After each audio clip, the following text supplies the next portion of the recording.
Right now, you are probably the most productive you have ever been. I mean, living in this incredibly comfortable Right, area. absolutely. The most comfortable in human history, Yeah, but statistically speaking, you've also never been more likely to feel like your life is just entirely pointless. which is such a wild contradiction. It totally is. Like, you have all these endless task management apps and these perfectly optimized morning routines. Your calendar is probably color-coded down to the minute. Right, yeah, everything is scheduled. Exactly. You are moving at 100 miles an hour, but then, right before you fall asleep, in the quiet of a dark room, this terrifying paradox just sort of creeps in. I know exactly what you're talking about. You start wondering, what if this absolute mastery of my daily schedule is just like a highly efficient way of missing the entire point of being alive? Man, that paradox is really the defining psychological weight of our modern knowledge worker society. Yeah. Yeah, I mean, we possess this terrifying capacity to optimize our output, but we completely lose sight of the outcome. Wow. Yeah, that's a great way to put it. We're just executing a strategy for a game we don't even want to play. Exactly. We are exhausted from playing that game. And the anxiety, it doesn't come from a lack of effort. It comes from this creeping suspicion that our effort is directed at a massive, empty illusion.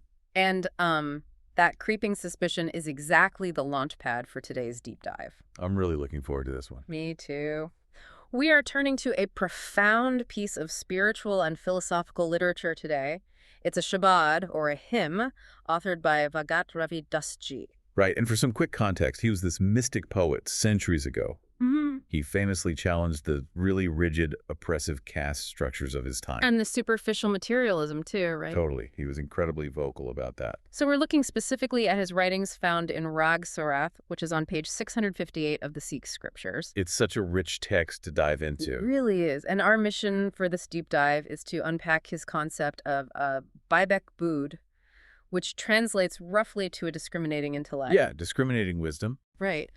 And we want to explore this deep, almost tragic irony of securing the ultimate privilege of human consciousness only to just completely waste it. Well, the tone of Bhagat Ravidasji strikes here is really what makes the text endure for so long. How so? Because, when historical texts address this idea of wasting your life, they often lean into this fiery, scolding rhetoric, like someone yelling at you from a mountaintop. Right, like a heavy-handed lecture. Exactly.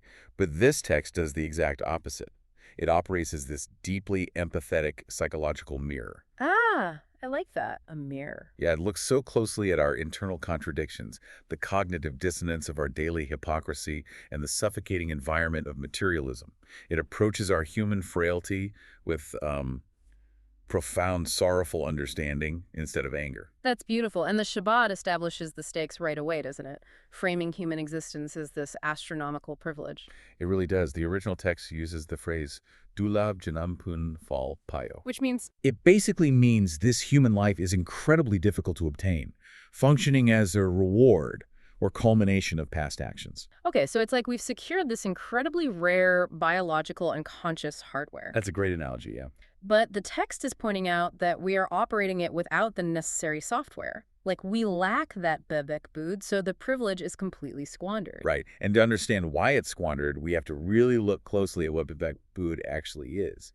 Because our modern society heavily conflates different types of intelligence. We totally do. We assume if someone has a really high IQ or, holds 2 PhDs and runs a massive corporation, they must possess a supreme intellect. Exactly. But Bhagat Ravidasji separates raw processing power from directional wisdom. Oh, directional wisdom. I like that. Yeah, bebek is this highly specific filtering mechanism. It's basically the existential capacity to parse the eternal from the temporary. So it functions like an internal compass, basically. Precisely. It instinctively identifies whether an action or even a pursuit or relationship holds lasting, ultimate value, or if it's just a fleeting distraction. Yes, and without that specific compass, your raw processing power, like your high IQ or street smarts, just makes you highly efficient at running the completely wrong direction. Wow. Yeah, you're winning the ultimate cosmic lottery, but because you lack spiritual literacy, you just spend all your winnings on literal garbage. That is exactly it. Huh. You have the prize, but absolutely no idea how to value it. You might successfully accumulate immense wealth and societal status, but existentially you are entirely lost in the woods. And that lack of a compass leads directly to the core tragedy here, right? That we just spend our time building temporary kingdoms. Yes. The Shabbat introduces a fascinating contrast here. Bhagat Ravidas G asks, without devotional worship of the Lord, of what use are mansions and thrones like those of King Indra? Okay, King Indra. For those who don't know, he represents like absolute material success in this mythological framework, right? Exactly. He is the king of the gods. He possesses the ultimate throne, the ultimate mansions.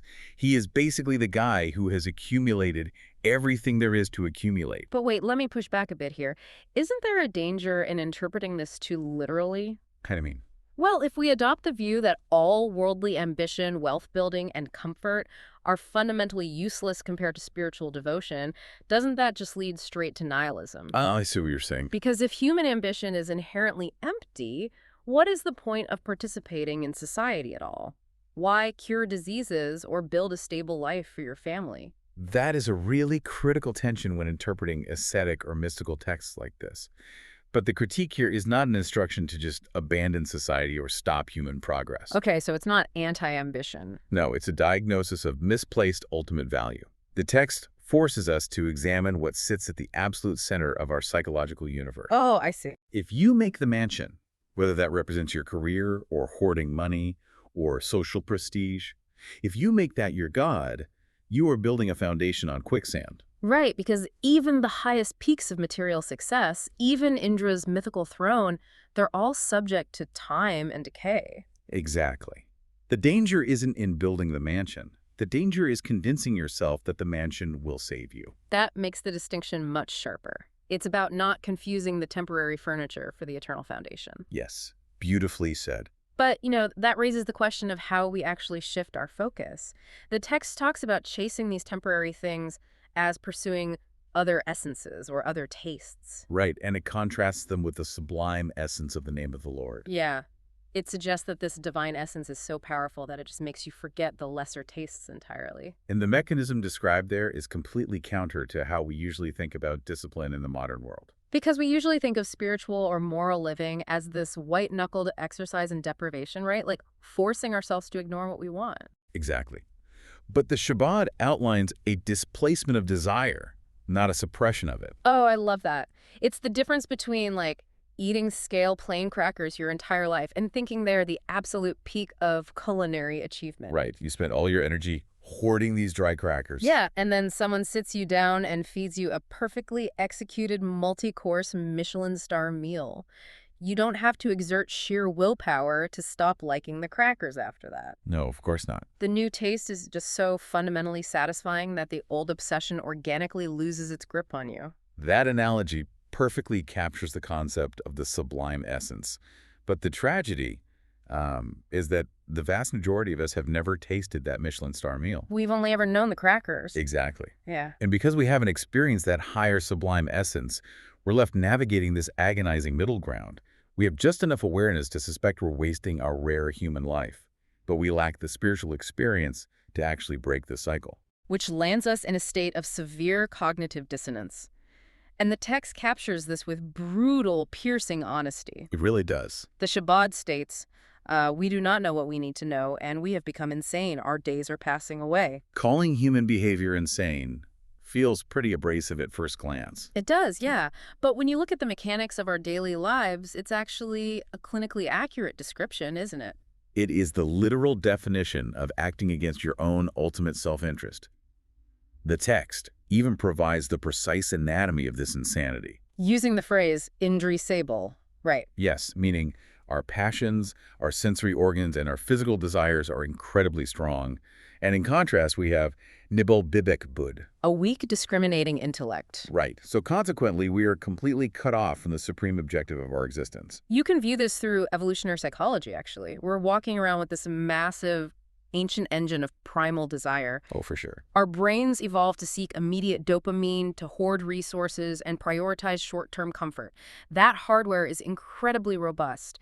Extremely robust. Meanwhile, our capacity for long-term existential planning, our abibekai bood, is like this fragile, newly installed piece of software trying to run on an ancient machine. And the ancient machine wins almost every time. Every single time. Think about the modern equivalent of this internal mismatch.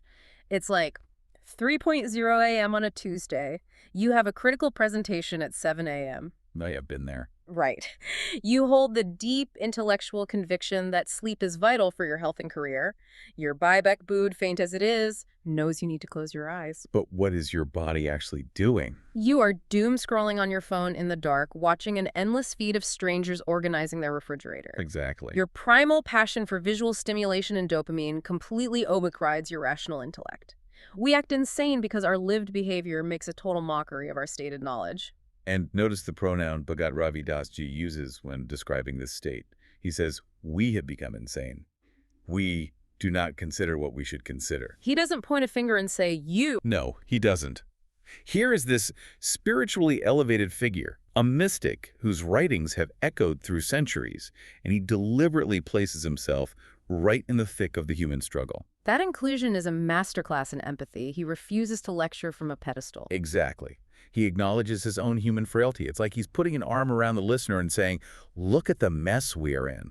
Look at how easily our days slip through our fingers while our minds chase shadows. Which totally neutralizes any defensiveness the listener might feel. Right, and by neutralizing that defensiveness, the text allows us to look objectively at the inevitable result of this internal power imbalance. Which is a life of profound hypocrisy. Exactly. The Shabbat states this with uncompromising clarity. It says we say one thing and do something else. Entangled in endless Maya, we do not understand anything. We say one thing and do something else. Oof, that cuts right to the bone. It really does. Because we loudly proclaim that we value our families, our health, our inner peace. But we happily trade all three for a slight bump in corporate prestige. Or a larger house, right? We publicly champion empathy, but then consume and reward media algorithms designed to keep us perpetually outraged. We live fundamentally divided lives. And the culprit here, as the text points out, is Maya. Now, anyone familiar with Eastern philosophy knows Maya is broadly translated as illusion. Right. But Bhagat Ravidas uses it here to describe something far more insidious. He treats Maya as an active, boundless, suffocating cognitive distortion. So it's not just some passive mirage in the distance. Not at all. It is the systemic architecture of how we perceive reality. Maya is the deeply ingrained assumption that the measurable material world is the absolute limit of existence. Wow. So Maya functions as this paralyzing force. It's so pervasive that it actively prevents self-awareness. Exactly. It creates that total disconnect between our proclaimed values and our lived reality. And then it blinds us to the fact that the disconnect even exists. Precisely. We are so deeply entangled in the illusion that we literally cannot see our own hypocrisy. We operate with strict transactional logic, fully convinced we are the most rational beings on the planet. All while completely wasting the cosmic lottery ticket of human life. Exactly. And the boundless nature of Maya, combined with the sheer strength of our biological passions, creates this overwhelming scenario. Yeah, I mean, if the illusion is endless, and our primal drives are dominant, and our discriminating intellect, our only compass, is weak, the math looks incredibly bleak. It really does. The logical conclusion is that we are completely outmatched by the circumstances of our own existence. It's like realizing you're trying to hold back the ocean with a chain link fence. We are equipped with a broken intellect trying to navigate an endless illusion. Right. So how do you possibly strategize a way out of a trap when the very tool you use to strategize your mind is compromised by the trap itself? That is the million-dollar question. And that sense of being completely outmatched, it isn't a failure of the spiritual journey. It's actually the necessary threshold for the Shabbat's ultimate resolution. Wait, really? How so? Because modern self-help culture would look at this bleak equation and just prescribe more effort. Oh, totally. Wake up earlier, optimize your habits, take an ice bath. Meditate harder, aggressively assert control over your mind. It promotes the idea that you can just muscle your way out of the illusion. But Bhagat Ravidas recognizes the fatal flaw in that approach, doesn't he? Yes, he does. You cannot use a broken compass to fix a broken compass. If your ego and your intellect are the things keeping you trapped in Maya, doubling down on your ego's capacity to save itself is just a recursive nightmare. Precisely. Which brings us to the profound act of psychological and spiritual surrender in the final verse. How does he conclude it? He says Ravidas, "Your slave, O Lord, I am disillusioned and detached. Please spare me your anger and have mercy on my soul." Wow. I am disillusioned. You know, we almost exclusively use that word negatively today. We do. We equate disillusionment with cynicism or bitterness or losing hope. We think of it as a defeat. Right, but in the context of escaping Maya, becoming disillusioned is the ultimate victory. It's the literal removal of the illusion. Exactly. It means you no longer buy into the rigged game of material permanence. Disillusionment, in this spiritual framework, is the highest form of clarity. That makes so much sense. And when he refers to himself as a slave or a servant, that's a strategic retreat from the ego, isn't it? Yes, it's a necessary retreat. He is formally dropping the delusion that he is the almighty CEO of his universe. The ego demands control. It insists it can build a permanent mansion and conquer its own passions. But surrender is the realization that the ego's project is doomed from the start. Exactly. Dropping the ego isn't a passive, cowardly act of giving up. It is an active, powerful tool for mental clarity. Because it frees up all that immense cognitive bandwidth we spend trying to maintain our illusions of control and status. You hit the nail on the head. When you stop pretending you can single-handedly conquer the endless ocean of Maya, you can finally ask for a lifeline. And asking for that lifeline, have mercy on my soul, is just the acknowledgement of human limitation. It is the recognition that when human effort reaches its absolute boundary, when our weak bebek boo has done all it can do, we require grace. We require intervention from that sublime essence. Yes, to pull us out of the insanity we have engineered for ourselves. It shifts the burden of salvation off the fragile human intellect and places it firmly in the hands of the divine. The narrative arc of this text is simply breathtaking. We begin by confronting the immense privilege of human consciousness, right?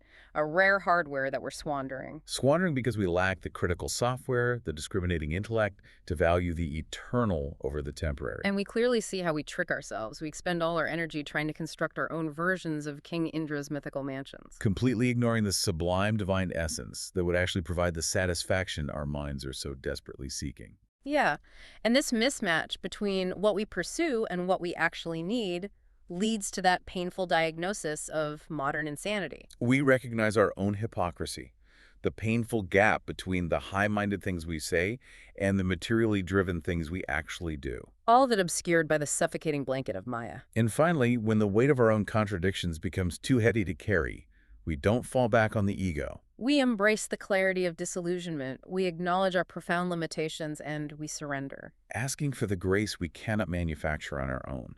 It really is a masterpiece of psychological insight wrapped in timeless spiritual poetry. It strips away all our modern defenses without ever making us feel judged. So, to bring this entire philosophical journey back to your reality today, Yeah, think about your own life. think about that color-coded calendar again. Think about the sheer volume of tasks that make you feel like you are drowning in efficiency. Look closely at what is actually driving your anxiety. Where is the endless noise of Maya drowning out your Baibek boo? Exactly. Are you currently exhausting your rare, precious human life to construct a temporary mansion that you know deep down will eventually turn to dust? Or are you leaving space to taste an essence that actually lasts? The next time you look at your schedule, take a deep breath and ask yourself who you are actually building it all for.